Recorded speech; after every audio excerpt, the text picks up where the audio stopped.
आपण सगळ्या गेस्टकडनं हा अर्थसंकल्प कसा वाटला, 0 ते 5 असे अंक आपण जर धरले तर किती गुण देतील आपले तज्ज्ञ मंडळी, आपण त्यांच्याकडनं जाणून घेऊया. सुरुवात करूया फडणीस सरांकडनं. सर, तुम्ही किती अंक द्याल या बजेटला? मला जर दशांशामध्ये देण्याची मुभा असेल तर 3.75 देईन. नाही, आपण पूर्णांक 4 देईन. चिंता एवढीच आहे की हा सर्वसामान्य माणसाला दिलासा मिळणं आवश्यक होतं, शंतनू म्हणाले तसं, आणि ते दिला गेला ही खूप चांगली गोष्ट आहे.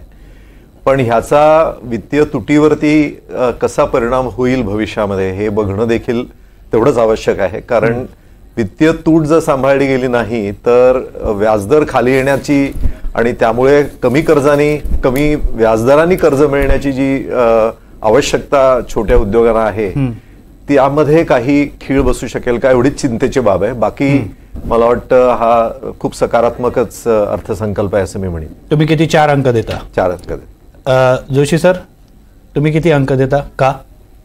मी 4 अंक देईन. आणि जर का मी बिहारमध्ये असेल आणि मध्यमवर्गीय असेल तर 5 अंक देईन. केळकर सर?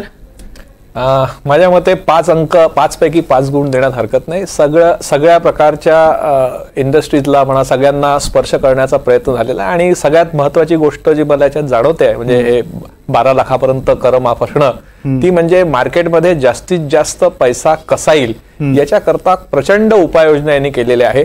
त्यामुळे एक आवश्यक असलेली चाल यांनी घेतलेली आहे आणि मी 5 पैकी 5 गुण दिले. सर, थोडंसं समजावून सांगा की या घोषणेमुळे सर्वसामान्यांच्या हाती पैसा कसा अधिक खेळता राहू शकेल?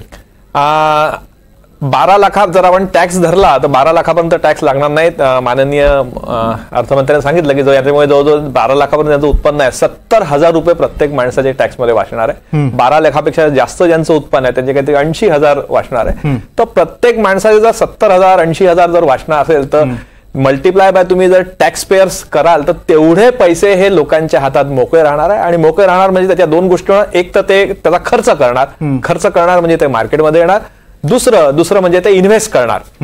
तर या दोन्ही गोष्टी आपल्या अर्थव्यवस्थेकरता पूरक आहे आणि याचा चांगलाच परिणाम होईल असं अपेक्षित आहे.